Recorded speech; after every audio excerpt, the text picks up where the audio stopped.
All right, so today we are doing a recap of pages 37 through 70.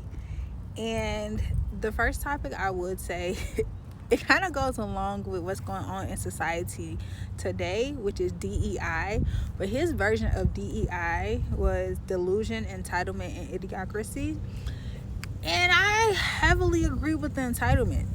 It's so much entitlement for what reason these days? A couple other topics was focus on creating and then capitalizing on opportunity.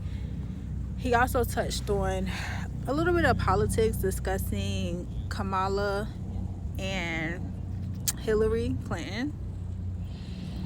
And he also started discussing hip hop losing its positivity and becoming death culture. And I could see how people can say that, but people say that anyway, like mumble rapping and everything like that. But hip hop today, I feel like it's different. Like it be having a little jazzy tunes and jazzy beats or whatever, but a lot of times they really ain't talking about nothing.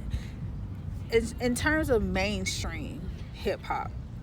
It is some less known hip hop artists that really be talking about stuff positive, but for the most part,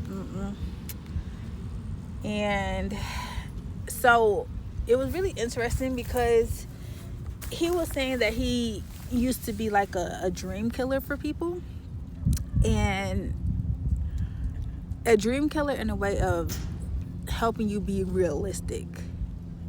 And he was saying it's not your job to protect people from failing, but to encourage people to reach as high as they can.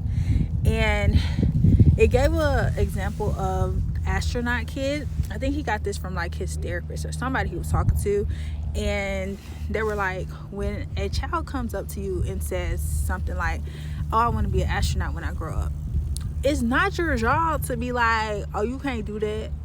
The only thing you should be saying is positive stuff, like what's the first planet you want to go to, things like that. And just, I feel like that's a part of like speaking life into other people as well.